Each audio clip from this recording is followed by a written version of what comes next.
Hello kids, it's a beautiful day out here in Pennsylvania. It's Carson back with another chess video for everyone. I hope you guys are having a nice summer so far, and parents, I hope your kids, and you of course, are having a nice summer as well. It's a tough time, we've all heard that. Yeah, so today's lesson is going to be, it's going to be very windy outside today, so if the thing blows over like that, I'll try to manage that, but it's just too nice to be inside. Today's lesson is going to be on 3 different things that all kind of relate and are very similar chess tactics.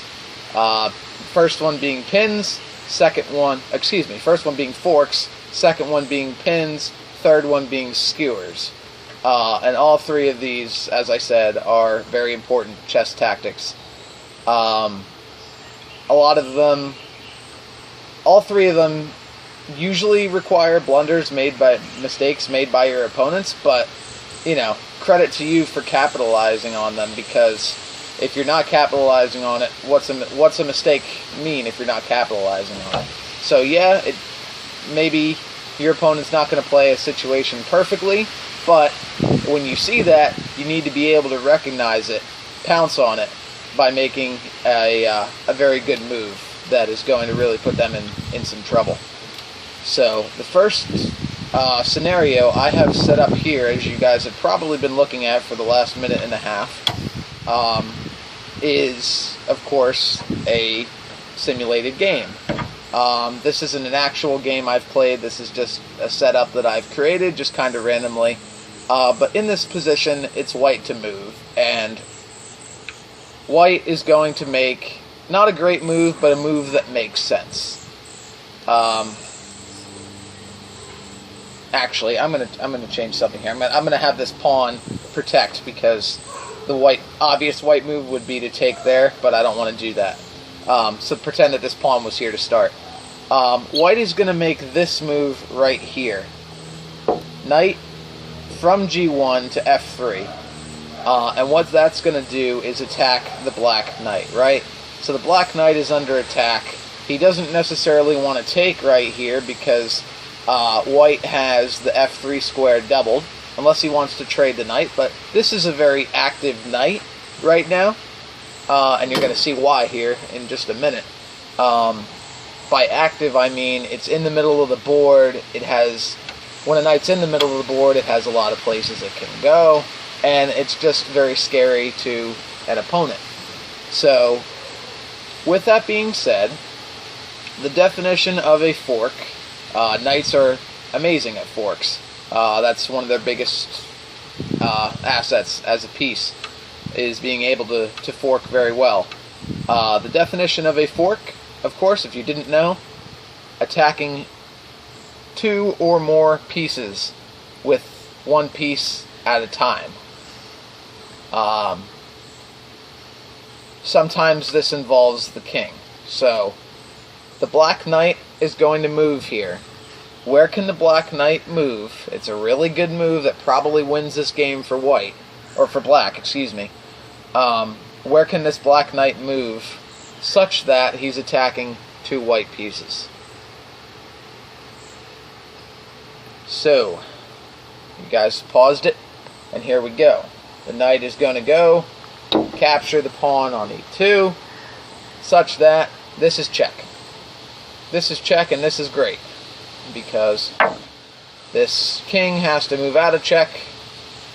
He has 2 moves. He can go either to b1 or to c2. Let's say he goes to c2. It doesn't matter, because what other piece is being attacked? This lovely rook is taken off the board, and white takes here, but as you can see, I mean, now you've got a much better position. Black probably wasn't going to win in this position anyway, but now he's going to do this much more easily. He takes there. You have bishop versus rook, and a minute ago it looked like you were down with bishop and knight against 2 rooks and a knight. So a fork like that, when played well, of course, there's obvious mistakes. The fact that the white player left his knight hanging and whatnot, but obvious mistake can be capitalized on. Second thing I'm going to show you, and I want to figure out how to best set this up. Create something kind of similar to what we saw before. The second skill I'm going to show is the skill of pins. And of course, pins, where we associate knights with forks, and pawns too. Pawns can do it. If you have a pawn like this, and then say, and this isn't a great example, but technically this is a fork because he's attacking two different pawns. Pawns, when they're protected, are actually great forkers themselves. But when you associate knights and pawns, mainly, with forks here, you're going to associate your longer range pieces with pins, and skewers. Your bishops, your rooks, and your queens. So, once again, this I'm going to make a lot simpler. Let's put, okay, we've got a pretty, I'll leave it like that, a pretty clustered corner here with black, but I'm going to put this bishop on the board right there. So technically, we have, except for this bishop here, for all intents and purposes, an even game. A king, rook, and 3 pawns for each side. Black has the bishop advantage. We'll say it's black's turn to move. Of course, white has made a serious mistake here. And it is up to this bishop here, this black bishop, to capitalize on this mistake. Now, what is that mistake, you ask? Generally, longer range pieces are called longer range pieces because, I call them longer range pieces, because they are good at attacking from all the way across the board if need be. So, there's a move here that the bishop can play, attacking the rook, but it does something that really just completely neutralizes the power of that rook. So, with that being said, let's see if you guys can find it. Did you think of b4? I hope you didn't, because then I'm not doing a very good job teaching you if you thought this. That's the move we want. g5, bishop to g5. Of course, this attacks the rook just like this b4 move. Don't be discouraged if you thought of b4. That's only a joke. But the rook here is, of course, under attack. Guess what? He can't do anything about it. You cannot move into check. Any rook move in this scenario would be check for the black king.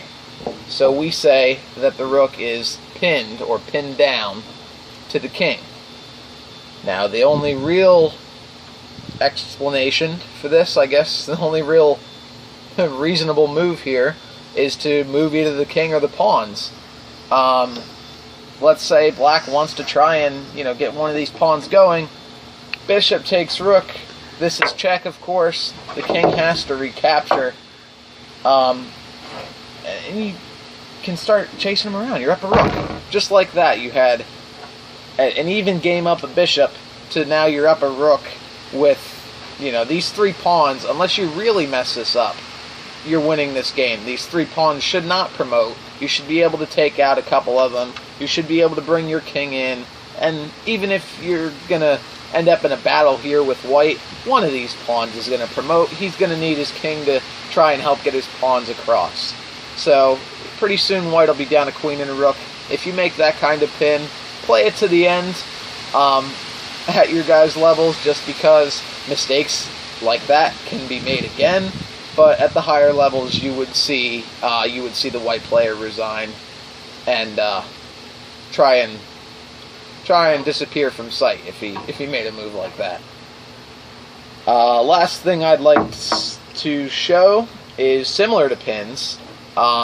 This is done. It's a little bit more complicated. It's generally done with. It's basically pinning. Okay, so that one I was pinning a piece to the king. And you can pin to queens and rooks. The idea of a pin is that you are pinning something to a more powerful piece The skewer's kind of the opposite. It's that you're pinning the powerful piece to something that's more, that's a little lesser, but you still don't want to lose. It's most commonly done with the kings, and I'll show this. Let's put this rook over here. Let's put it here. Now let's put it in the corner where it belongs. Alright. So right here, again, even game. Blacks, you're probably going to see where I'm going with this. Black to move. Let's say we've got a rook here. We do have a rook here. We have the king in the back rank. Again, a mistake has been made by white. He's got his king in line with his rook. Do you guys see a theme here?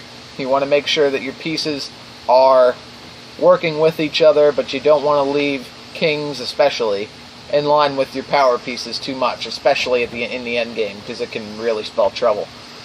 How does it spell trouble? Pause the video and see if you can find the move here by the black rook that will spell trouble for white. Of course, you guys are probably picking up on it by now. That move, of course, black rook goes to the corner, h1. That's check. What are white's options here? He can capture the rook. No, he can't capture the rook. It's too far away. He can block the check. There's nothing over here that's going to be useful at all in that regard. So his only move is he has to move. He can't go to f1. He can't go to d1. He has to move out of the first rank. Either one of these spaces,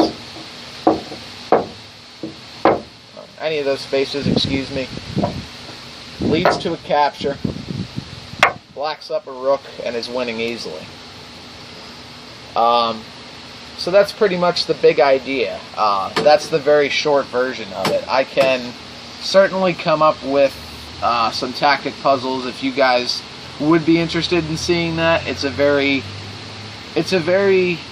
easy chess tactic to understand, but it's hard to be good at. And I guess that's really chess as a game itself. But it takes a lot of practice to avoid falling into those traps of basically what the white player's done here. I'm sure all of you have seen or unfortunately been on the side of the white player in these kind of situations. But anyway, thank you guys for watching. I will leave you to whatever you have going on at the time you're watching this. You guys will hear from me soon in August with another chess video.